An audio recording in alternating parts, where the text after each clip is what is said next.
Olá a todos, o meu nome é Elizabeth Castellon Conquevitz, eu sou médica, neurologista, psiquiatra, professora da UFGD e atuo no Instituto de Neuropsiquiatria e Medicina Integrada aqui em Dourados, Mato Grosso do Sul. Esse filme, ele aborda um tema que eu até evitei por algum tempo, porque ele é um tema que gera um monte de controvérsia e gera briga, que é a questão da maconha, então a famosa maconha. A maconha é a vilã, ou a maconha é a droga maravilhosa que serve para tudo, a maconha é apenas uma planta que não faz mal para ninguém, enfim. Esse vídeo não é para doutrinar, não é para convencer ninguém, não tenho uma opinião nem contra nem a favor, eu só queria com esse vídeo fornecer aos pacientes, às pessoas que realmente têm problemas e que precisam tomar a decisão se elas vão escolher esse tratamento ou não, fornecer algumas informações básicas dentro de uma área que é muito confusa, até mesmo para mim, como médica, é uma área confusa.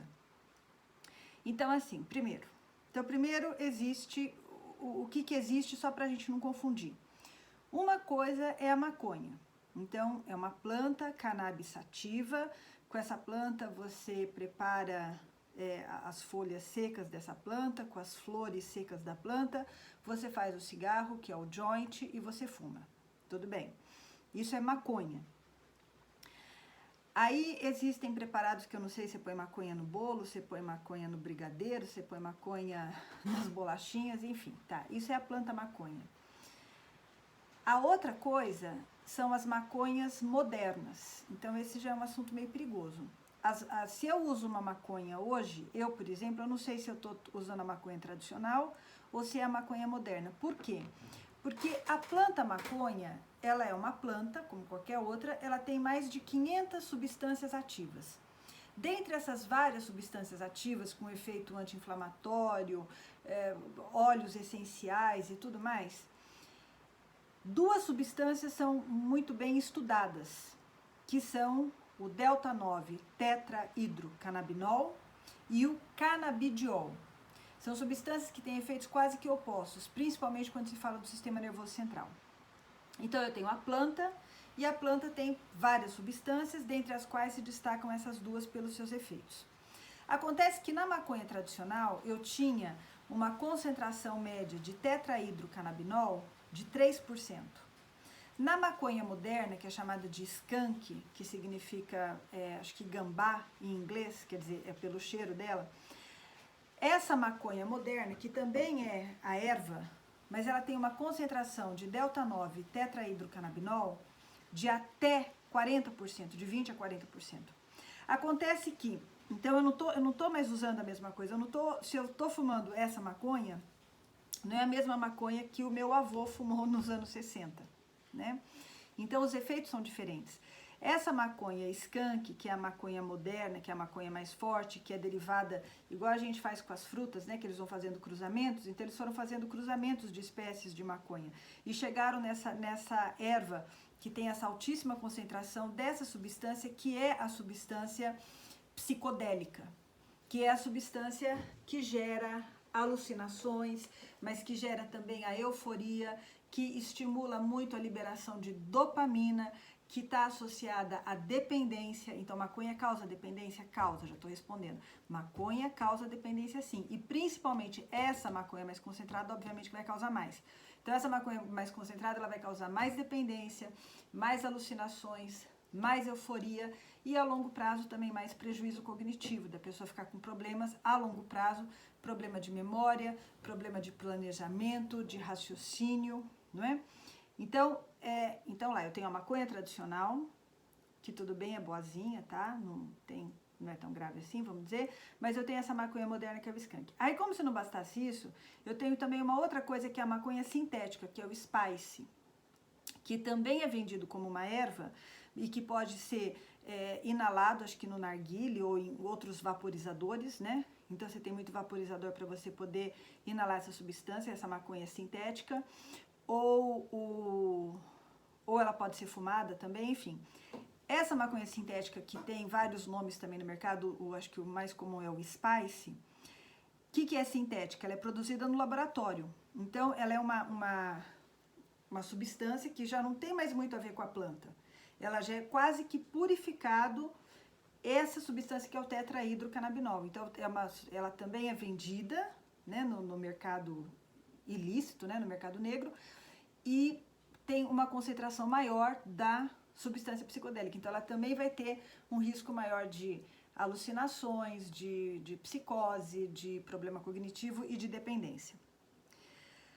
Maconha tradicional, maconha moderna bem concentrada, resultado do cruzamento, maconha sintética. Aí eu tenho uma outra coisa, que são os extratos medicinais de maconha, que são feitos, por exemplo, a gente tem uma ONG que faz isso no Brasil, e tem várias associações que produzem isso, sei lá, no Canadá, Israel, que são lugares onde é liberado.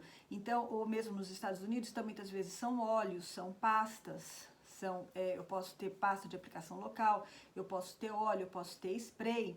Então, eles são feitos com propriedades, assim, com a ideia de não causar dependência, então a concentração é muito mais baixa, e de ter propriedades medicinais. Só que aí a gente entra num outro problema, porque essas substâncias, elas são muito variáveis. Então, eu tenho óleo assim, com a concentração tal, eu tenho outro óleo com a concentração tal e outro com a concentração tal. E principalmente varia muito, né, nessa maconha medicinal, nesses extratos, nesses óleos, varia muito então a concentração, tanto a concentração do tetrahidrocannabinol, que seria a droga psicodélica, o princípio psicodélico, e mais associado à dependência, quanto do canabidiol. O canabidiol, ele seria o bonzinho da história. Então, ele é uma outra substância que está dentro da planta maconha e que também pode ser extraída, que também pode ser purificada. E o canabidiol não tem o efeito de causar dependência, não tem o efeito de ser associado à psicose.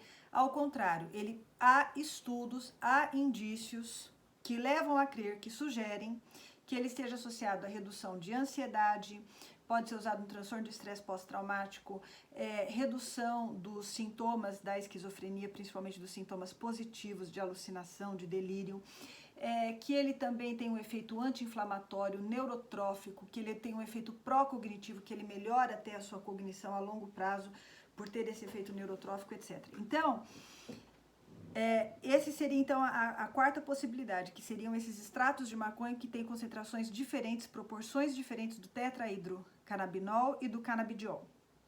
E existe a outra e última possibilidade, espero, que é o canabidiol. O canabidiol puro. Então, existem substâncias no mercado, que é aqui o Epidiolex, o Puridiol e o novo que está saindo, que é o Mialo, que vai sair no Brasil. Esses medicamentos, eles são extratos, mas não é um extrato feito artesanalmente, ele é feito na indústria, né? São indústrias com altos equipamentos, alta tecnologia, tarará, e tem esse extrato puro que seria só o canabidiol. E esse que é só o canabidiol, ele é vendido com prescrição médica e é usado no tratamento principalmente da epilepsia. Bem, então quando você estiver falando contra ou a favor, veja a complexidade que já começou aí. Você precisa estar sabendo, afinal de contas, do que você está falando. Você é a favor do quê? Tem a maconha tradicional, tem a maconha moderna bem mais concentrada, tem a maconha sintética, tem os extratos, esses óleos que são feitos em diferentes associações, em diferentes proporções, e tem o canabidiol extrato puro. E tem também uma outra substância que é o Sativex. Ele é comercializado como Sativex, que é um extrato também produzido pela indústria farmacêutica, que tem a proporção de tetrahidrocannabinol e canabidiol de 1 para 1, que é usado na espasticidade, na esclerose múltipla. Então, definindo assim que quando um médico fala de tratamento com maconha e tal, muitas vezes ele não está falando da maconha, ele está falando desses extratos que pegam esses princípios ativos da maconha em proporções diferentes, para indicações diferentes, etc. Bem, agora falando da maconha. A maconha como planta, de fato é uma planta milenar e é uma planta que já é usada há 4.000, 3.000 anos, usada na medicina chinesa, usada na medicina indiana, usada pelos assírios, mas também sempre foi usada com finalidade de recreação para curtir e para rituais religiosos. Quer dizer, ela sempre, esse princípio alucinógeno sempre foi conhecido e sempre foi utilizado. Então, a maconha é uma planta muito conhecida nesse meio oriental, Oriente Médio e o Oriente, mais Oriente mesmo, né? O Oriente mais distante, que é a Índia, a China, o Extremo Oriente. Aí, o que aconteceu? Aí, meio que a maconha foi meio que descoberta, fortemente descoberta, no mundo ocidental, nessa virada do século XIX. Né? Napoleão foi para o Egito, tal, mas enfim, não sei muito bem se teve a ver com isso, mas enfim, no século XIX meio que bombou a maconha, início do século XX, para tratar dor e para tratar epilepsia. Só que aí já começou nessa época também a questão do abuso, a questão da dependência, a questão do mercado negro, e aí foi sendo proibido, tá, proibido. Aí o que aconteceu na medicina ou nas neurociências é que nos anos 90 descobriu-se que existe um sistema dentro do nosso cérebro, no nosso sistema nervoso, que é chamado de sistema canabinoide. Assim como a gente tem o sistema dopaminérgico, o sistema serotoninérgico, o sistema noradrenérgico, quer dizer, sistema que a gente fala assim, existem neurônios que produzem aquela substância e neurônios que respondem quando aquela substância é liberada. Então, descobriu-se que o nosso corpo, nós produzimos substâncias que têm uma semelhança com a maconha, com essas substâncias da maconha que são esses canabinoides. Então, enquanto que a maconha tem um monte de coisa, um monte de substância. Dentre essas várias substâncias, algumas são endocannabinoides. Dentre esses endocannabinoides, os mais estudados são o canabidiol e o delta-9-tetrahidrocannabinol. Esses são chamados de fitocannabinoides. Fito significa planta, então eles são os canabinoides derivados da planta. Agora, o que a gente tem, o que o nosso cérebro produz são os endocannabinoides. Então não é igual, não é que eu produzo maconha no meu cérebro. Não, primeiro que a maconha é uma planta que tem muito mais coisa e também eu não produzo o delta-9-tetrahidrocannabinol no meu cérebro. É uma outra substância que tem um efeito diferente, mas que se acopla, que se encaixa no mesmo receptor, porém com afinidades diferentes também. Então não é que é a mesma coisa, mas enfim. Descobriu-se nos anos 90 que o nosso corpo produz substâncias lipofílicas que atuam como neurotransmissores retrógrados, agora que eu já estou usando uma linguagem mais técnica, mas que, enfim, são substâncias que são liberadas sob demanda, que estão presentes em várias áreas do cérebro, em vários circuitos, várias áreas associadas à memória, às emoções, ao apetite, ao sono, à dor e à epilepsia. E essas áreas, esse sistema canabinoide, ele é meio que um sistema genérico que controla o grau de excitabilidade do meu sistema nervoso. Então, ele é meio que um sistema autorregulador, ou um sistema de feedback negativo, um sistema neuromodulador. Então, ele controla, ele sempre manda uma mensagem de volta para o neurônio que está, o neurônio pré-sináptico, é o neurônio que está mandando a excitação ou a inibição. E o sistema canabinoide, ele é sempre uma resposta, por isso que eu estou usando o termo feedback. Quer dizer, ele é uma resposta neuromoduladora que vai dizer libera mais, libera menos, faça isso, faça aquilo. Então, quando se descobriu isso, começou-se a entender muito. Então, a gente tem dois tipos de receptor canabinoide, o CB1, que está muito presente no sistema nervoso central e periférico, e o CB2, que está mais presente no sistema, nos órgãos imunológicos, mas que também é muito expresso no cérebro pela micróglia, quando eu tenho alguma doença inflamatória. Então, aí entra a questão, será que os canabinoides, então, têm um efeito anti-inflamatório e tal? Enfim. Então, descobriu-se esse sistema e, a partir disso, começou, então, toda uma pesquisa, uma retomada, uma redescoberta da função dos canabinoides e, eventualmente, da função dos fitocannabinoides. No Brasil, se destaca um grupo de pesquisa muito forte na universidade, na USP de Ribeirão Preto, que estuda muito o canabidiol. Então, eu já assisti várias palestras desse grupo, que estuda, quando eu digo estuda, assim, é porque estuda de uma forma séria. Então, faz os experimentos com os ratinhos, com as dosagens bem concentradas, um tomou um tanto, outro tomou outro tanto, outro não tomou. Aí você analisa, você mede no sangue, mede no cérebro, etc. Vê os neurotransmissores, vê no microscópio. Então, esse grupo faz uma pesquisa muito importante com o canabidiol e contribuiu muito, quer dizer, Eu estou falando isso porque a pesquisa brasileira não costuma contribuir tanto, né? Mas esse caso é um exemplo muito positivo, contribuiu muito para o esclarecimento, para a descoberta das funções, principalmente do canabidiol, que é esse outro canabinoide presente na maconha. Então, sabendo que o canabidiol pode ter esse efeito, como eu disse, ansiolítico, efeito contra a dor, efeito contra o medo, efeito de melhorar o sono e efeito antipsicótico, aí que começaram várias pesquisas em humanos, em animais e tal, e começou-se então a produzir, finalmente, produziu-se essas substâncias que eu falei, que é o extrato do canabidiol, que é o Epidiolex, e o outro é o Purodiol, para tratar, nesse caso, esses é para tratar a epilepsia.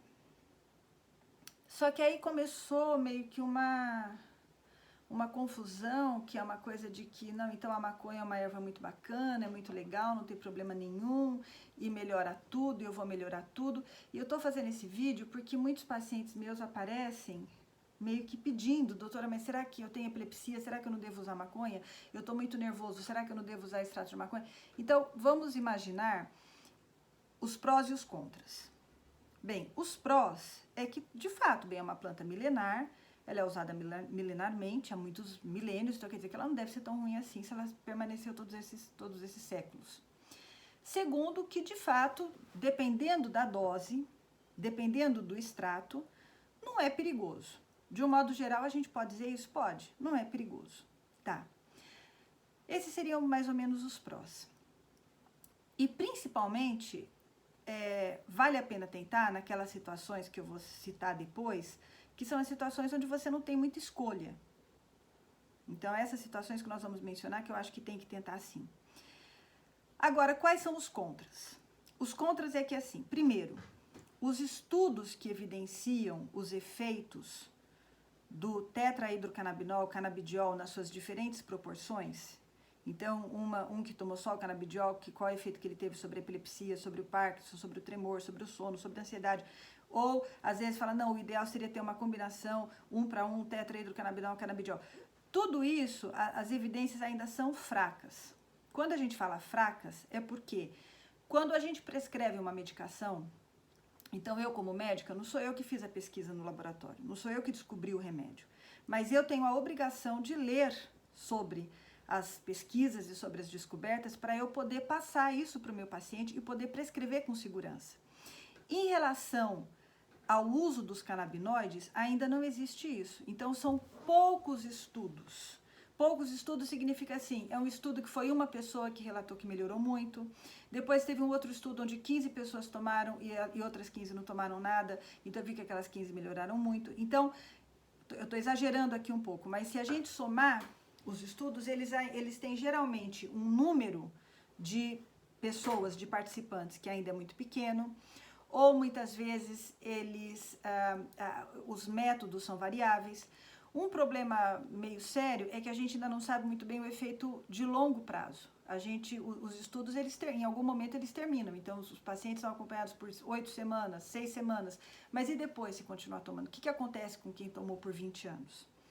Então, isso ainda são coisas que o médico que vai prescrever, que de uma certa forma assume a responsabilidade por aquilo que ele está fazendo pelo paciente, ele, no fundo, ele não tem um embasamento, um apoio de evidência científica para poder dizer, olha, o efeito de longo prazo, o risco é esse, esse, esse.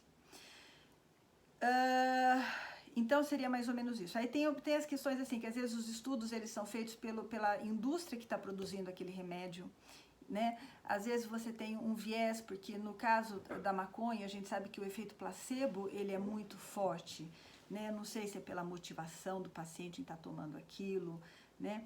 Então tem muito efeito, o efeito placebo, sabidamente, ele é muito grande, tá?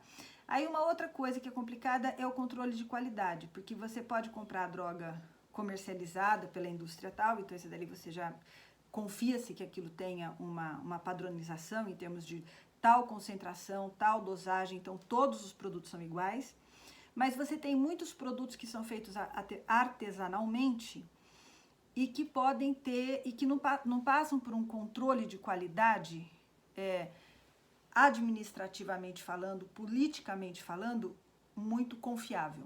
Então, você não sabe muito bem o que está ali dentro. Às vezes, então, tem pesquisa sobre isso também, mostrando que às vezes a substância coloca-se um teor menor, que eles afirmam, aqui tem menos tetrahidrocannabinol, que seria o psicodélico, e tem mais canabidiol. Mas, na realidade, quando você vai ver a quantidade que foi referida de tetrahidrocannabinol, ela foi subestimada, e a quantidade de canabidiol foi superestimada. Então, você compra um produto que muitas vezes tem uma qualidade que você não sabe muito bem. Aí, os profissionais. Se eu tenho um problema, por exemplo, se eu tenho dor, o médico ideal para me tratar é um médico que tem especialização em dor. Então, esse médico ele vai ter uma visão, uma compreensão de quais são as causas da dor, quais são as formas de dor, quais são as formas como a dor pode evoluir, em que doenças pode aparecer a dor, e para cada tipo de dor eu vou ter um tipo de tratamento. Agora, no cannabis, às vezes o paciente fala assim, eu fui procurar o médico que é especialista em cannabis. Não é assim, eu não sou médica especializada em diazepam, médica especializada em fluoxetina, médica especializada em gardenal. Não é assim, eu sou especializada nas doenças, e aí eu vou ver para aquele paciente com o perfil de problemas que ele tem, as outras doenças que ele também tem, a idade, o tempo de evolução da doença, aí eu vou escolher o remédio que eu acho bom para ele. Mas no cannabis acaba acontecendo assim, não, eu segui a prescrição do doutor fulano de tal, que é o doutor de uma empresa que produz ou que não sei o quê, e aí eu acabo tendo confiança nele. Então, isso do ponto de vista ético e científico, ele gera um viés que é meio complicado. Uma outra coisa que o paciente precisa saber é que, assim, as pessoas que tomam, mesmo quem toma os remédios padronizados, que são importados, que vêm dos Estados Unidos, como eu disse, o Epidiolex, né, ou o Sativex, tal, essas pessoas também têm efeitos colaterais. Então, não é assim, não tem efeito colateral, não. Muita gente tem diarreia, boca seca, sonolência, tontura. Então, ele é um remédio como outros. Então, tem efeitos colaterais. Aliás, os efeitos colaterais são bastante comuns. Segundo, a gente sempre tem que ver a interação com outros medicamentos. Então, muitas vezes, por exemplo, quando é usado em caso de epilepsia, a criança com epilepsia, muitas vezes ela vai tratar com o canabidiol, mas não é que ela vai ficou livre de crises e ficou fantástico. Isso pode acontecer? Pode. Tem gente que relata isso? Tem. Mas é o comum? É o cenário mais provável? É o que você, pai e mãe, que tem um filho com crises frequentes, deve esperar? Não, não deve esperar isso. Provavelmente ele vai ter que continuar tomando os antiepiléticos e ele vai ter uma melhora aí de 30%, 40%, que já é boa, mas que também não é garantida, mas que está muito longe de ser essa ideia milagrosa que se vende no mercado, né? Então, lembrando que existem efeitos colaterais, por exemplo, casos de toxicidade do fígado, né, toxicidade hepática, casos de arritmia, casos de superdosagem. Por exemplo, nas crianças com epilepsia, você não pode associar com ácido valproico. Então, não é uma coisa assim, aí toma que não tem problema nenhum, tá? Uma vez tendo falado tudo isso, eu queria colocar assim um pouco a minha opinião, agora sim eu estou dando a minha opinião, para diferentes cenários. Então, por exemplo, se você tem uma criança com epilepsia refratária, então a epilepsia é aquela doença que a criança tem crises, que ela desmaia, se debate, e existem algumas doenças neurológicas graves, associadas a alterações muito sérias do sistema nervoso. Então, é a síndrome de Dravet, que é uma encefalite, é a síndrome de Sturge-Weber, que é uma malformação, a esclerose tuberosa, a síndrome de West, síndrome de Lennox-Gastaut. São aqueles casos, às vezes a criança tem paralisia cerebral associada, às vezes a criança tem retardo mental associado, às vezes a criança tem autismo associado, aquelas crianças com muitos problemas. E aí a criança, às vezes, toma medicação, continua tendo crise, fica sempre muito sonolenta, dopada com a medicação, cheia de efeito colateral e nada funciona. Devo tentar o canabidiol? Claro que deve. Claro que deve. Você já tentou as outras coisas. Você está vendo que não está funcionando. O que você tem a perder? Claro que deve tentar. Só que você deve tentar, não é maconha. Na minha opinião, você deve tentar o remédio que está ali controlado, padronizado, que no momento vai ter que ser importado. Se tiver questão de custo, eu acho que dá até para pedir pelo Ministério Público. Tá, então aí você tem uma indicação muito clara. Poxa vida, é um problema muito sério. Eu devo tentar, mas eu tenho que ter um médico neurologista, de preferência alguém com experiência, com bastante experiência em epilepsia, e que te oriente, que faça exames de sangue com frequência, função hepática, hemograma, função renal, e aí você vai estar tratando seu filho. Tá. Uma situação número 2. Eu tenho esclerose múltipla, que é uma doença pouco frequente no Brasil. Eu, no caso, vi muito na época que eu morava na Alemanha, porque lá tem muita esclerose múltipla. Aqui eu vi pouquíssimos pacientes, desde que eu voltei para o Brasil, que já faz muito tempo, já faz uns 17 anos. Mas enfim, se eu tenho esclerose múltipla, eu estou tomando a medicação, mas eu tenho muita dor, eu tenho muita espasticidade, que é aquela musculatura que fica contraída e dolorosa.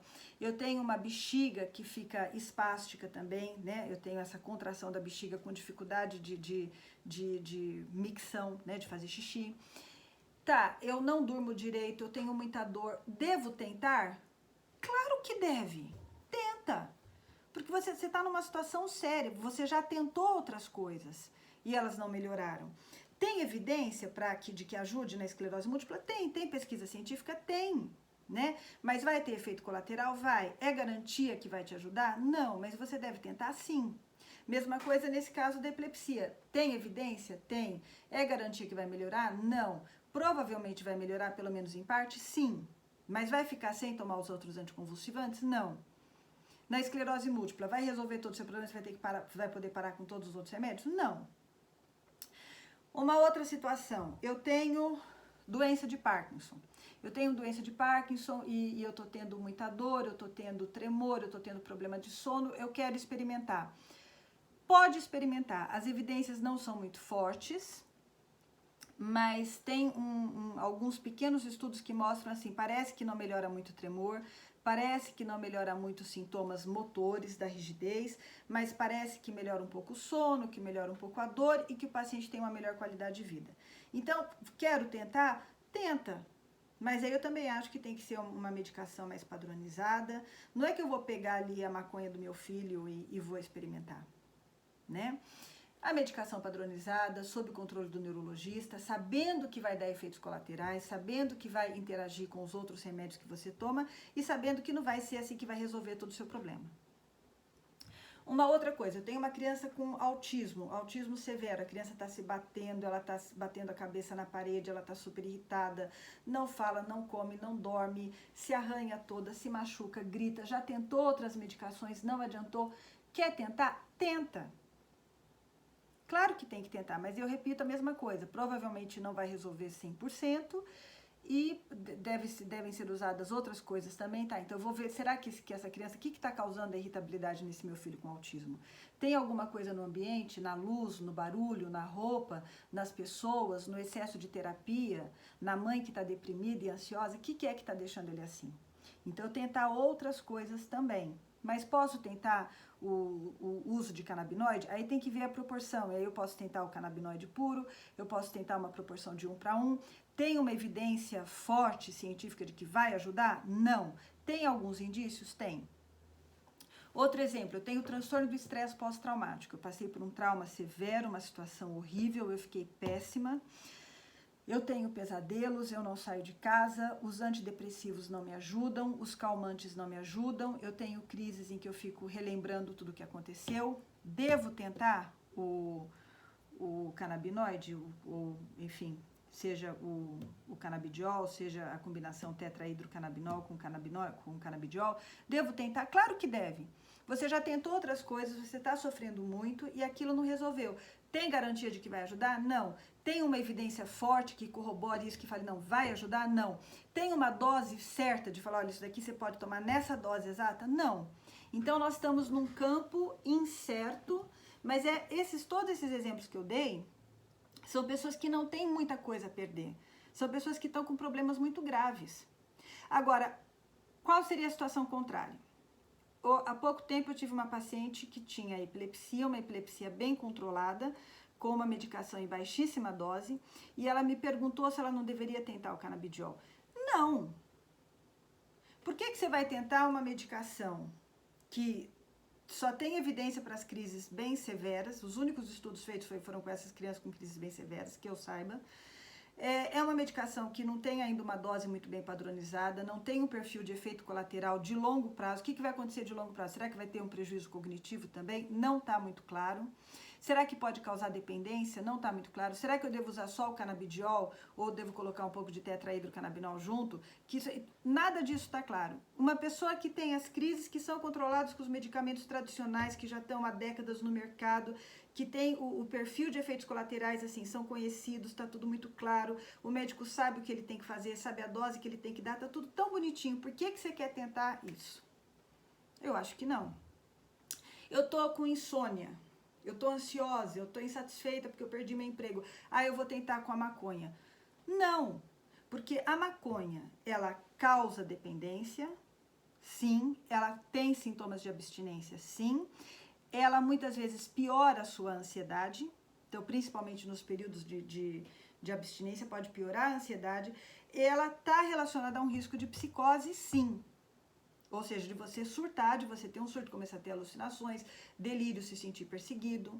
E o que eu acho pior é essa questão da cognição. Quer dizer, você imaginar que daqui a uns 10, 15 anos o teu raciocínio já não está como está hoje. Eu acho isso um cenário terrível. Além disso, tem outras coisas. O cigarro, né, como você fuma, vai prejudicar os pulmões, está associado a risco de câncer de pulmão, doença pulmonar. No homem, os espermatozoides, eles se tornam em menor número, eles têm uma locomoção pior, eles têm uma viabilidade pior, então está relacionado à infertilidade no homem. Então, assim, para que você vai usar se você tem outros medicamentos? Procura um psicólogo, procura um médico, ouça diferentes opiniões, mas você não vai partir para uma coisa que ainda é alternativa, que ainda não está totalmente 100% estabelecida. Então, assim, são situações muito diferentes. Tem situações onde as pessoas realmente não têm muito a perder e onde tudo que poderia ser tentado mais ou menos já foi. Então, não custa tentar. Mas não custa tentar tendo um profissional não especializado em maconha, um profissional especializado naquela área da doença da pessoa e que vai fazer os exames, que vai controlar a dose, que vai estar ali do lado dela. Tá? Então, aí eu acho que pode tentar sim. Mas esse uso generalizado, essa ideia de que é uma planta que trata muita coisa e que é uma planta que não tem efeito colateral, essa é a ideia que eu acho que está bem errada. Então, é como tudo na vida, depende da dose, depende da pessoa que está tomando, dos outros problemas que ela já tem. 2, da vulnerabilidade genética que ela já traz. Eu tenho uma tendência para ser bipolar, eu tenho uma tendência para ter psicose. Então, depende de quem está usando.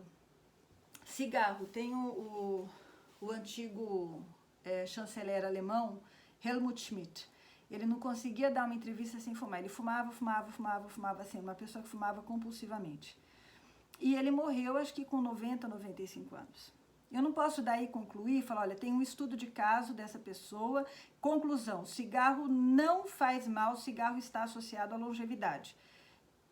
Essa que são essas conclusões ilógicas e não científicas. Não, esta pessoa, não sei por que cargas d'água, ele fumou durante muitos anos e aparentemente isso não atrapalhou a sua longevidade. Também não sei, porque pode ser que se ele não tivesse fumado, ele teria vivido 108.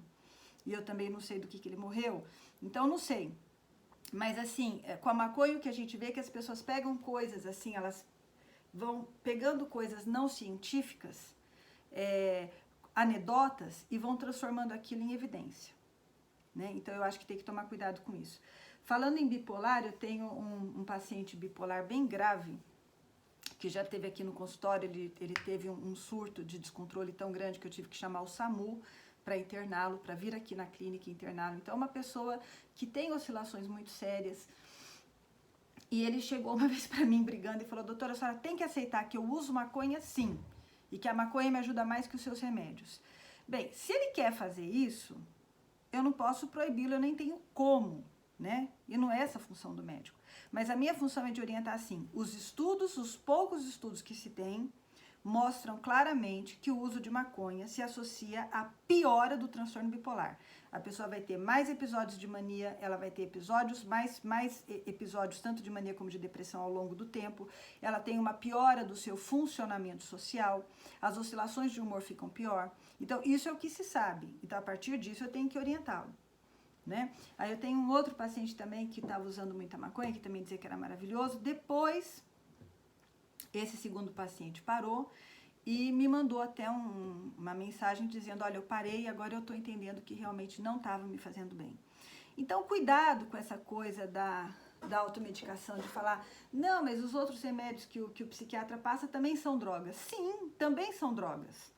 Também agem sobre o sistema nervoso. Algumas também podem causar dependência, algumas também podem causar déficit cognitivo. Tem tudo. Mas aí é função do psiquiatra falar, olha, eu sei porque esse medicamento é usado há tantos e tantos anos, os riscos são esses, as vantagens são essas, e aí você, se você sentir confiança no profissional, você vai deixar que ele maneje isso para você. E você só vai tomar a substância se você estiver precisando. Você não vai falar, eu vou tomar uma fluoxetina para curtir, né? Você vai tomar caso você tenha um problema que o fez procurar o profissional e pedir ajuda.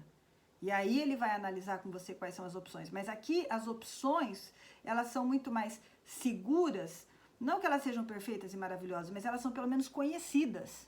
Eu sei com quem que eu estou lidando. Eu sei com o que eu estou mexendo. Eu sei quais os riscos que eu corro e eu sei o que eu posso esperar. Então a gente vê que existem pessoas que procuram a maconha porque elas estão desesperadas, porque elas não têm nada a perder. Em alguns casos eu acho que deve fazer mesmo, mas você tem pessoas que poderiam ter várias outras opções e se negam porque elas estão ali fixadas na questão da maconha. Evidência mesmo que tem para o uso é epilepsia, dor neuropática, espasticidade e também nos casos dos pacientes com HIV já bem avançado, que a gente chama de AIDS, né, quando eles já têm a síndrome da imunodeficiência adquirida, ou pacientes que estão com câncer fazendo quimioterapia e tem muita náusea, tem muita perda de apetite, tem uma perda de peso muito grande, nesses pacientes parece que o uso da maconha medicinal ou do extrato de tetrahidrocannabinol, que ele ajuda. Só que essas pessoas também referem que elas têm esse high, essa coisa. Mas veja a diferença. Uma coisa é eu estar numa situação que eu tenho um câncer, eu estou fazendo quimioterapia, eu estou com um risco muito grande de morte. Então eu não vou ficar me preocupando tanto se aquilo ali vai causar dependência. Eu não vou me preocupar tanto se vai causar déficit cognitivo, porque o mais provável é que eu vá morrer nos próximos tempos. Então, se eu tiver uma boa qualidade de vida aqui nos próximos 3, 4 meses, se essa medicação me ajudar, tá ótimo. Eu estou numa situação onde eu não tenho muitas escolhas, né? Ou se eu tenho o HIV já avançado, que é reversível, assim como o câncer também, eu posso estar fazendo quimioterapia e aquilo também pode se reverter, né? Mas a princípio, naquele momento, naquela situação, eu estou diante de um cenário perigoso, onde existe uma chance grande de eu ir a óbito e onde então é muito importante que eu faça alguma coisa para parar de vomitar, porque isso vai me desidratar, para eu poder comer, para eu poder dormir, para reduzir minha dor.